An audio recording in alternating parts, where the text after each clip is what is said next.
ओम सूर्यदेवाय नमः।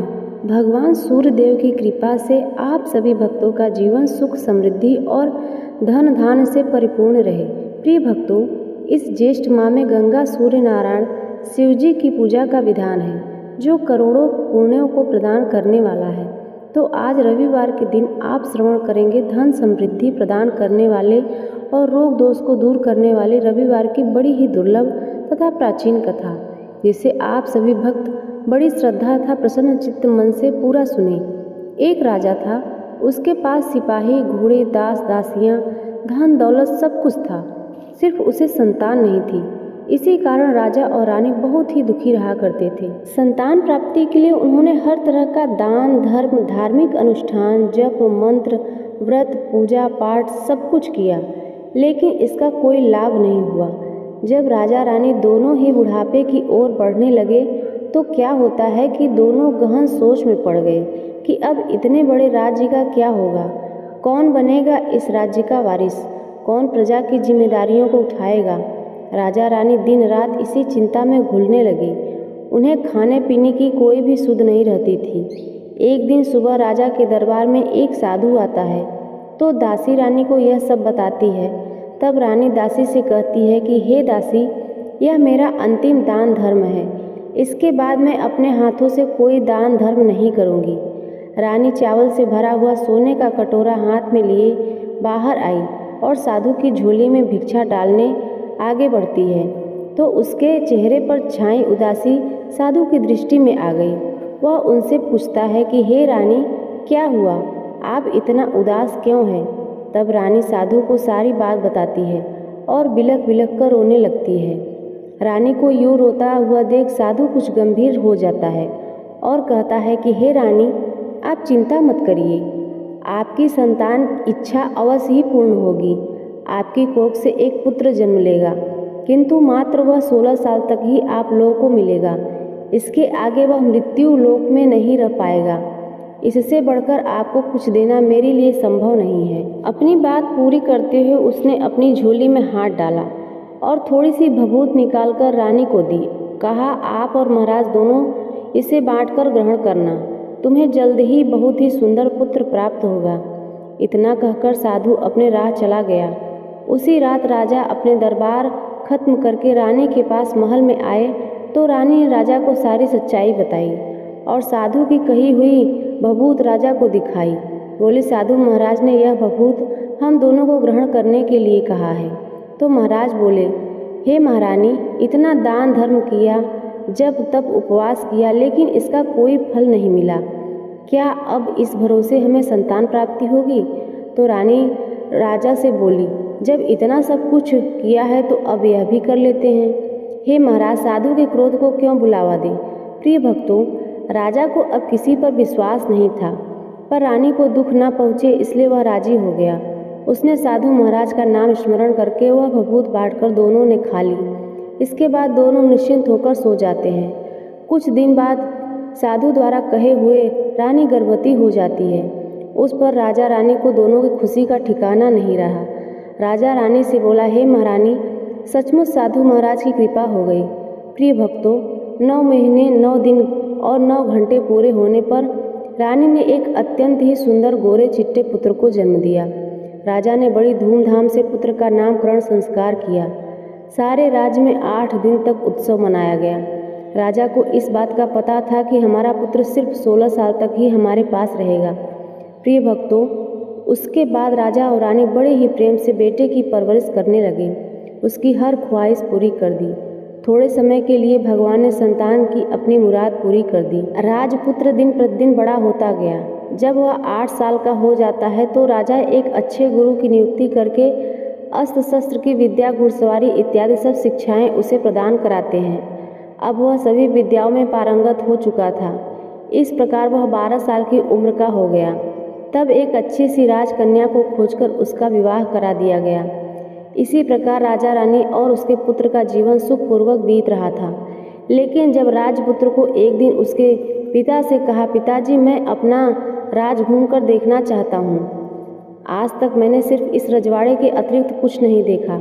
बेटी की बात सुनकर राजा चिंतित हो जाता है, क्योंकि पुत्र का 16वां साल शुरू हुआ था अब कोई अनहोनी होने का वक्त नज़दीक आ गया था। लेकिन राजा यह सब बातें पुत्र को नहीं बता सकता था। वह क्या करता, चेहरे पर झूठी मुस्कान लेकर बेटे से कहता है, हे पुत्र, जरूर अपने राज्य के बारे में जानना चाहिए। मेरे बाद तुम ही तो राजा बनोगे, अपना राजपाट संभालोगे।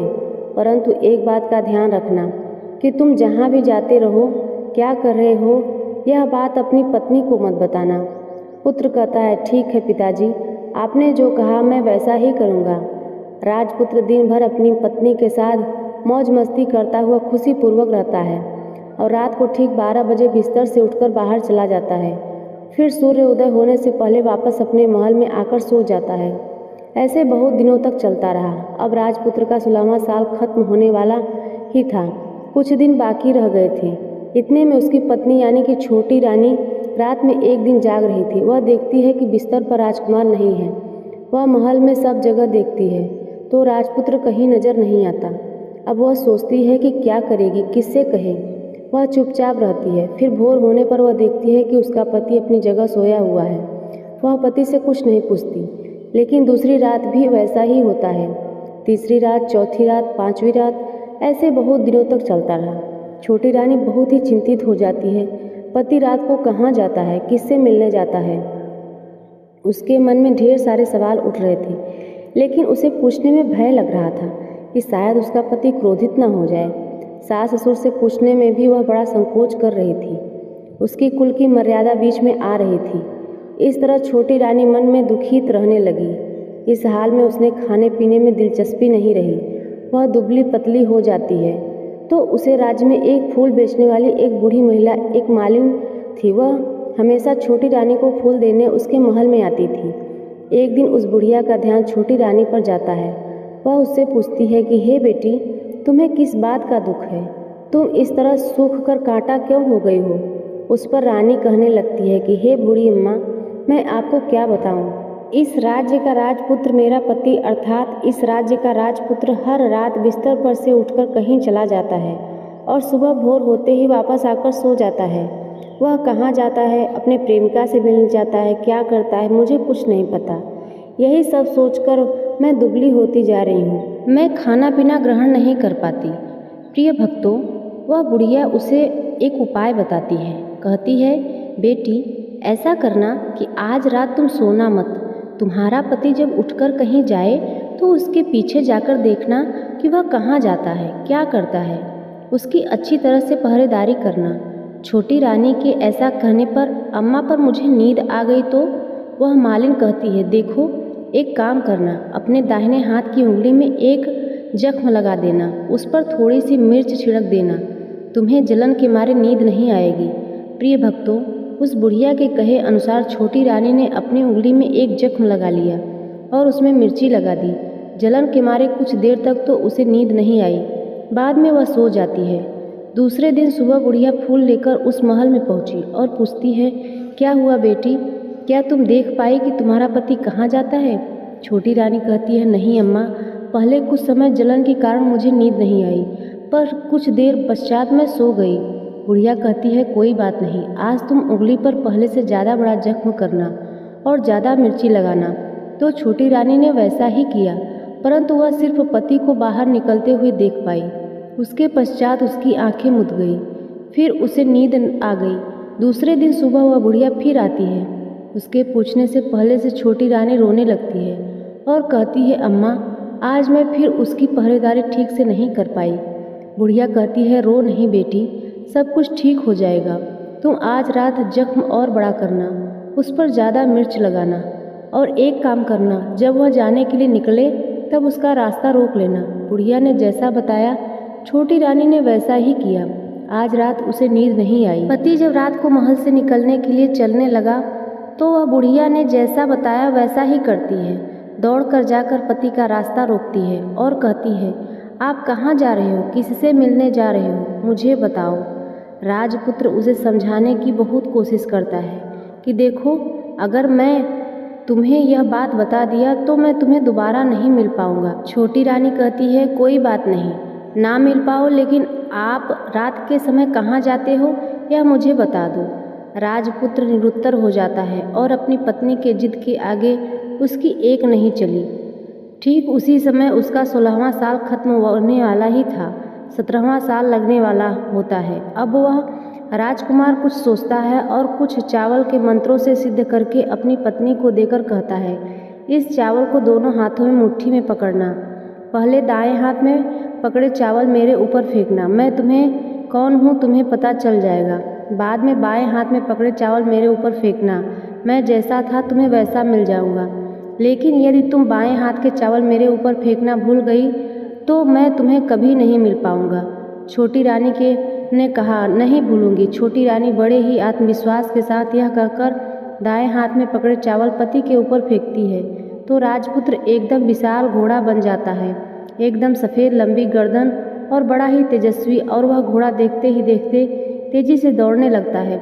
छोटी रानी उस घोड़े को एकदम बहुत ही भौचक्की होकर देखती रहती है और पति के बाएं हाथ के चावल फेंकने की जो बात कही थी वह भूल जाती है। उसकी आंखों के सामने घोड़ा महल से बाहर निकलकर चला जाता है। घोड़ा जब महल से बाहर जाता है तो वापस नहीं आता। अब छोटी रानी को बड़ा ही पश्चाताप होता है। वह स्वयं को कोसने लगी, लेकिन अब उसका कोई फायदा नहीं होने वाला था। राजकुमार अब वापस नहीं आने वाला था। सुबह होते ही महाराजा को यह सब बात पता चली तो उन्हें बहुत दुख हुआ और वह बिस्तर पर पड़ गए तथा अपने बेटे की राह देखने लगे। एक न एक दिन उनका बेटा वापस आएगा। इस तरह 1 महीने, 2 महीने, 3 महीने करते करते 6 महीने पूरे हो जाते हैं। राजपुत्र का कोई पता नहीं चला। राज्य के सेनापति राजपुत्र को ढूंढने के लिए राज्य के गांव-गांव सिपाही भेजता है, लेकिन उसे कोई सफलता नहीं मिली। इधर छोटी रानी अपनी हठ के कारण पति गायब हो गया यह सोचकर स्वयं को मन ही मन कोसती रही और प्रण कर लेती है कि कुछ भी करके पति को ढूंढ कर लाएगी और उसे वापस घर लेकर आएगी। प्रिय भक्तों, एक दिन सुबह उठकर सास ससुर के महल में जाती है और कहती है, मैं अपने पति की खोज में जा रही हूँ। अब महाराज को क्या चाहिए था, कुछ भी करके उनका बेटा उन्हें वापस मिलना चाहिए था। तो वे बहू को जाने के लिए अनुमति देकर कहने लगी, बेटी तुम्हें जो चाहे वह करो, जहाँ जाना है वहाँ जाओ, लेकिन मेरे पुत्र को वापस लेकर आओ। अब छोटी रानी अपने शाही भेष बदलकर एक सेठानी बन जाती है। कुछ दासियों को, कुछ नौकरानियों को साथ लेकर और कुछ सामान लेती है और राज्य की सीमा पर जाकर वहाँ एक भोजनालय खोल देती है। वहाँ आने जाने वाले यात्रियों को भोजन मुफ्त में खिलाती है और मात्र एक शर्त रखती है कि खाने वालों को उसकी देखी हुई कोई अजीब चीज़, नई चीज़ मालकिन को यानी कि राजकन्या को बतानी पड़ेगी, तो वहाँ आने वाले हर नागरिक को मुफ्त में भोजन दिया जाएगा। प्रिय भक्तों, इस तरह छोटी रानी राहगीरों को उसके बताए गए बातों के अनुसार मुफ्त में खाना खिलाती रहती है, परंतु रानी को जो बात चाहिए थी अब तक वह नहीं मिलती थी। ऐसे ही कुछ दिन बीत गए। रानी ने महल में फूल लेकर आने वाली बुढ़िया की एक बेटा और बहू थी। उसका एक छोटा सा यानी बुढ़िया का एक पोता था। उस बुढ़िया के बेटा और बहू सुबह काम के लिए निकलती थी और पोते को संभालने की जिम्मेदारी बुढ़िया पर रहती थी। दिन भर पोते को संभालती थी। बुढ़िया को पान खाने की आदत थी, वह पान के बिना नहीं रह पाती थी। ऐसे ही एक दिन बुढ़िया को पान खाने के लिए चूना चाहिए था। वह उसे तैयार करने के लिए सीप लेकर आई। इस सीपियों को भूनने के लिए गोबर के कंडे चाहिए थे। कंडे इकट्ठा करने के लिए वह बांस की टोकरी लेकर चरवाहे के मैदान में गई, जहाँ बहुत सारे कंडे थे। उन्हें जमा करते करते उसे घर आने में अंधेरा हो गया। इस ओर शाम होते ही काम से वापस आकर बेटा और बहू पहुंची तो देखा कि बच्चा घर पर अकेला है और बहुत रो रहा है। वह दोनों गुस्से से लाल पीले हो गए और इसी बीच वह मालिन बुढ़िया घर आ पहुंची। बेटे ने पूछा तो पोते को घर पर अकेला छोड़कर माँ तुम कहाँ गई थी? बुढ़िया बताने लगी, बेटा मैं गोबर के कंडे इकट्ठा करने के लिए गई थी। इस पर बेटा बोला, बच्चे को अकेला घर पर छोड़कर यदि कहीं गई हो तो मैं तुम्हें बहुत पीटूंगा। बुढ़िया कहने लगी, बेटा फिर कभी ऐसा नहीं करूँगी। लेकिन दूसरे ही दिन बुढ़िया यह बात भूल गई और चरवाहे के मैदान पर कंडे इकट्ठा करने चली गई। शाम को जब बेटा और बहू काम से वापस लौटे तो देखा कि बच्चा घर पर अकेला है और जोर जोर से रो रहा है। अब उसके बेटे की सहन शक्ति खत्म हो गई और बुढ़िया के घर वापस आने पर उसे घर से निकाल दिया। बुढ़िया रात भर घर से बाहर अंधेरे में बैठी रही और सुबह होते ही हाथ में टोकरी लेकर कंडे इकट्ठा करने के लिए निकल गई। प्रिय भक्तों, उस दिन उस कंडे इकट्ठा करने का मानो पागलपन सवार हो गया था। कंडे इकट्ठा करते करते अंधेरा हो गया। उसे मालूम ही नहीं चला। जब उसे ध्यान आया तो गांव का रास्ता भी ठीक ठीक दिखाई नहीं दे रहा था। वह अंधेरे में आंख फाड़ फाड़ कर देखती और किसी तरह आगे निकलने लगी तो उसने देखा कि एक कपिला गाय छन छन की आवाज़ करते हुए गले में घंटी बजाते हुए उस मैदान पर आई। उसे देखकर बुढ़िया सोचने लगी कि इस गाय के पीछे पीछे जाऊंगी तो गांव तक पहुंच जाऊंगी। तब बुढ़िया उसके पीछे पीछे जाने लगी। वह गाय उस मैदान में लेकर एक एक करके 6 मैदान पार करती है और आखिर में वह 7वें मैदान तक पहुंचती है। तो वहाँ क्या होता है कि उस मैदान में एक बड़ा सा पत्थर था। गाय जाकर उस पत्थर में अपने सींग से मारती है। जब गाय ने सींग मारा तो वह पत्थर टूट गया और पाताल नीचे जाने के लिए सीढ़ियाँ दिखाई देने लगी। तब वह गाय उन सीढ़ियों से नीचे जाने लगी। वह मालिन बुढ़िया यह सब देख रही थी और झट से गाय की पूंछ को पकड़ लिया। प्रिय भक्तों, वह गाय के साथ नीचे पाताल में पहुंच गई और तुरंत ही गाय की पूंछ छोड़ दी और इधर उधर देखने लगी। उसने देखा कि वहाँ बहुत सारे दीपक जल रहे थे, तेज रोशनी है। जब उसकी नज़र गाय के ऊपर पड़ती है तो वहाँ एक अद्भुत घटना घटती है। गाय के गले में अपने आप साल पड़ गई थी। छम छम करके कोई दुधारी गाय का दूध धोने लगा, लेकिन कोई भी वहाँ नजर नहीं आ रहा था। बुढ़िया बहुत घबरा गई कि कहाँ आकर फंस गई। वह सोचने लगी और वहाँ छिपने के लिए एक जगह ढूंढने लगी, लेकिन उसे कहीं जगह नहीं मिली। हर जगह उजाला ही उजाला था। तो वह एक कोने में खड़ी हो गई। जो कुछ सामने हो रहा था उसे चुपचाप देखने लगी। उसने देखा कि वहाँ एक उम्दा सफ़ेद घोड़ा और 2 कुंड थे। उसमें एक कुंड में एक घोड़े की छलांग लगाई और ऊपर आ गया। उस घोड़े को अब राजपुत्र का रूप प्राप्त हो गया। उसने दूसरे कुंड में पानी में स्नान किया और वहाँ रखे कपड़े पहने और नज़दीक की एक सुंदर पलंग पर आ गया। उस पर आकर वह बैठ गया। उसने सामने 56 प्रकार के पकवान थे। सजी एक थाली आई, दूध की एक प्याली आ गई, 5 सुपारी आ गई। उसके सामने एक दिया जल रहा था। राजपुत्र ने खाना खाया, पानी पिया, 5 सुपारी खाई और बिस्तर पर लेटने से पहले सूर्य भगवान का स्मरण करके सामने जलते हुए दिए से पूछा, हे दीपक, मेरे माता पिता क्या कर रहे हैं? दिया बताने लगा, बेटे के शोक में डूबे हैं। उसने कहा कि राज्य कौन संभाल रहा है? तो उसने बोला कि राजमंत्री संभाल रहा है। उसने पूछा कि मेरी पत्नी क्या करती है? तो दिया बोला, उसने चौराहे पर भोजनालय शुरू किया है और आते जाते लोगों से नई खबर के बारे में पूछती है। दिया के इतना कहते ही राजपुत्र कहने लगा, ठीक है। उसके बाद वह सो गया। बुढ़िया कोने में खड़ी हुई सब देख रही थी। ऐसी अद्भुत घटना उसके जीवन में पहली बार देखी थी। उसे अंदर ही अंदर बहुत ही कुलबुलाहट होने लगी। वह अपनी भूख प्यास भूल गई।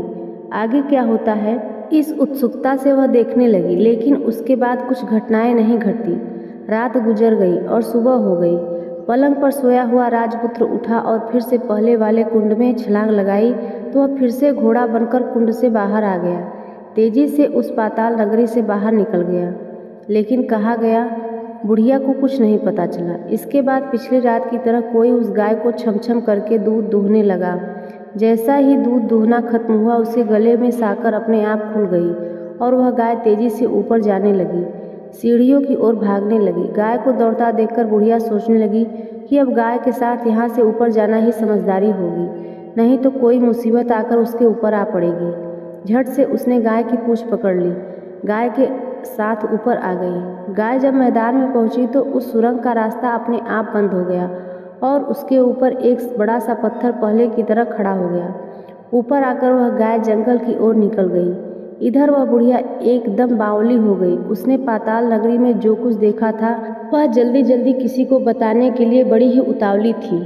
तो उसे एकदम याद आया कि नगर की सीमा पर कोई औरत भोजनालय चला रही है और नई बात जानने वाले को अच्छा अच्छा खाना पीना देती है। वह सोचने लगी, क्यों ना मैं यह बात उस औरत को बताऊं। यदि उसे यह बात पसंद आई तो बाकी जीवन खाने पीने की झंझट से मुक्ति मिल जाएगी। बुढ़िया के मन में यह तय किया। तुरंत भोजनालय के द्वार पर पहुंची, जहां द्वार पर टंगी नगाड़े के सामने खड़ी हो गई और जोर जोर से नगाड़ा बजाना शुरू कर दिया। नगाड़े का इस तरह से शोर सुनकर मालकिन यानी छोटी रानी मन में प्रसन्न हो गई कि शायद कोई नई बात सामने लेकर यहाँ कोई आया है। रानी छोटी सिपाहियों को आदेश देती है कि जाइए, कौन आया है उसको अच्छे से खातिरदारी कीजिए। छोटी रानी का आदेश पाते ही सिपाही दौड़ते हुए वहाँ एक बुढ़िया नगाड़ा बजा रही है उन्होंने बताया। तब सिपाहियों ने पूछा, बुढ़िया माई क्या हुआ, नगाड़ा क्यों बजा रही हो? बुढ़िया बोली, कुछ नहीं बेटा, यहाँ खाना मिलता है ना, इसलिए आई हूँ। तो सिपाहियों ने कहा, माई खाना चाहिए? खाना तो मिलेगा, लेकिन तुम्हें कोई नई बात बतानी पड़ेगी। बुढ़िया ने कहा, हाँ बताऊंगी। एक बात मालूम है मुझे। इस पर सिपाही उसे अंदर लेकर आए और मालकिन के आदेश के अनुसार बहुत सेवा सत्कार किया गया। बड़ी से सुंदर थाली में सुंदर सुंदर पकवान व्यंजन परोसे गए। बुढ़िया बहुत दिनों से भूखी थी, वह खाने पर टूट पड़ी। खाना खाने के बाद सिपाही ने उसे नई साड़ी पहनने को दी। उसके बाद उसे लेकर रानी के पास आई। बुढ़िया और छोटी रानी ने तुरंत एक दूसरे को पहचान लिया। तब छोटी रानी ने बुढ़िया से कहा, अम्मा अब बताओ तुमने क्या नई बात देखी है? बुढ़िया ने कहा, नई बात? मैंने कोई नई बात नहीं देखी। मेरे पास तो तुम्हें देने के लिए खाने के पैसे नहीं थे, इसलिए मैंने झूठ कहा और नगाड़ा बजाया। रानी ने कहा, अम्मा घबराना नहीं, मैं किसी को तुम्हारा नाम नहीं बताऊंगी। फिर भी बुढ़िया ने कहा, मेरे पास कोई नई बात नहीं है। इस पर रानी ने उससे कहा, देखो अम्मा, तुमने मुझे वह नई बात बताई तो जिंदगी भर तुम्हारी देखभाल मैं करूंगी, तुम्हें राजमाता की तरह रखूंगी। अब बुढ़िया बताने के लिए तैयार हो गई। उसने कुछ भी चारागाह मैदान में देखा था, सब कुछ सच सच छोटी रानी को बता दिया। बुढ़िया की बातें सुनकर छोटी रानी को यकीन हो गया कि वह राजपुत्र उसी का पति है। वह तुरंत बुढ़िया से कहने लगी, अम्मा मुझे उस जगह पर ले चलो। तब बुढ़िया बोली, नहीं बेटी, वह पाताल लोक है, वहाँ सांप आदि रहते हैं, तुम्हें देख लिया तो तुम्हारी जान खतरे में पड़ सकती है। लेकिन छोटी रानी उसकी एक भी बात नहीं सुनती है, उसे उस जगह ले जाने के लिए हट करने लगती है। आखिर में बुढ़िया ने उसका कहना मान लिया और कहने लगी, ठीक है, मैं तुम्हें वहाँ ले जा सकती हूँ, पर आज नहीं, कल लेकर चलूँगी। दूसरे दिन दोपहर को रानी बुढ़िया के साथ उस मैदान पर गई और एक जगह छुपकर गाय के आने की राह देखने लगी। दिन ढलते ही अंधेरा घिरने लगा और गाय हमेशा की तरह वहाँ मैदान में आ गई और उस कोने में जाकर उस पत्थर पर सींग मारा तो छत से पत्थर हट गया। सुरंग में जाने के लिए रास्ता खुल गया। उस रास्ते में नीचे उतरने लगी तो बुढ़िया छोटी रानी से कहने लगी, बेटी आगे बढ़ो, हम गाय की पूँछ पकड़कर नीचे उतरेंगे। तो दोनों गाय की पूँछ पकड़कर नीचे उतर गए। बुढ़िया पहले जिस कोने में छिपी थी उसी कोने में छिप गई। अब नीचे सब कुछ पहले से जैसा घटित हो रहा था। गाय के गले में अपने आप साल पड़ गई। कोई अदृश्य रूप से उसका दूध दूहने लगा। एक सफ़ेद घोड़ा आकर एक कुंड में छलांग लगाई तो राजपुत्र के रूप में ऊपर आया। वह राजपुत्र दूसरे कुंड में नहाने लगा। बाद में उसके सामने खाने की थाली आई, दूध की प्याली आई और पान का बीड़ा लगकर आ गया। राजपुत्र सब ग्रहण करके सोने के लिए पलंग पर चला गया। सोने से पहले सूर्यदेव का स्मरण करके वह दिए से पूछने लगा, दीपकर मेरे माता पिता क्या कर रहे हैं? तो दिया कुछ जवाब नहीं देता, बल्कि वह बुझने लगता है। तब राजपुत्र को कुछ घटित हुआ, इसका संदेह हो गया। वह उदास हो गया और जो कुछ हुआ है वह जाने दो, ऐसा सोचकर वह बिस्तर पर लेट गया। अब रानी का संयम टूट गया। वह दौड़कर अपने पति के पास गई। वह दौड़कर अपने पति के पैर पकड़ लिए आगे बढ़ती है। तब राजपूत तुरंत ही पत्नी को पहचान गया और झट से पीछे हट गया। चिल्लाने लगा, नहीं नहीं, मुझे मत छूना, सर्वनाश हो जाएगा। रानी दोनों हाथ जोड़कर पति से अपने भूल को स्वीकार करने लगी। स्वामी, मुझसे भूल हो गई, मुझे आपसे नहीं पूछना चाहिए था। आप रात को कहाँ जाते हो? मैं अपनी भूल स्वीकार करती हूँ। मुझे अपनी भूल की सज़ा मिल गई। अब आप घर चलो। आपके वियोग में आपके माता पिता ने बिस्तर पकड़ लिया है। आपकी प्रजा बहुत दुखी है। इस पर राजपुत्र कहने लगा, वही तो एक बार तुम गलती कर बैठी हो, अब दोबारा मत करना, नहीं तो मैं तुम्हें जो दिख रहा हूँ वह भी नहीं दिखाई दूंगा। जोर जोर से जमीन पर सिर पटकने लगी। राजपुत्र के मन में उसके प्रति दया उत्पन्न हो गई। वह उससे कहने लगा, यदि तुम मुझे पाना चाहती हो तो तुम्हें एक काम करना होगा। काम कठिन है, लेकिन वह तुम्हें अकेले ही करना होगा। रानी ने कहा, कहो स्वामी, कितना भी कठिन काम हो मैं पूर्ण करूँगी। इस पर राजपुत्र ने कहा कि इस पाताल से ऊपर जाते ही तुम्हें एक घना जंगल नजर आएगा। ऐसे 6 जंगल पार करने के पश्चात तुम्हें एक 7वां जंगल मिलेगा। वह जंगल सबसे घना है। उस जंगल के बीचों बीच एक पीपल का पेड़ है। उसके आसपास की जगह पत्ते, फंदे, चटाएं आदि से ढक चुकी है। वहाँ बाघ, शेर, सांप, भालू बैठे हैं। तुम्हें उन सबको भगाकर वह जगह साफ करनी है।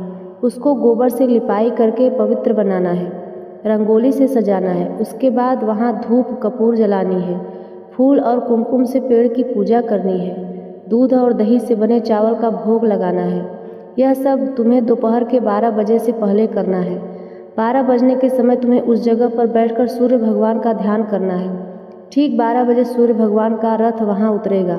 वे सब देखकर खुश हो जाएंगे और कहेंगे जिस किसी ने यह सब किया है उसे मैं मनचाहा फल दूंगा। तो तुम सामने जाकर उसके रथ का दाहिना घोड़ा मांगना, मैं तुम्हें मिल जाऊंगा। इसकी बात कहकर राजपुत्र अपने पलंग पर सो गया। छोटी रानी रात भर वहीं रही और सुबह होते ही बुढ़िया के साथ गाय का पूंछ पकड़कर ऊपर आने के लिए बुढ़िया से कहने लगी, अम्मा अब मैं अकेले ही आगे जाऊंगी, तुम भोजनालय वापस जाओ। वह जंगल में जाकर राजपुत्र के कहे अनुसार वह जगह साफ करती है। बाद में राजपुत्र ने जैसा बताया था उसे वैसे ही लिपाई करके वापस आ गई।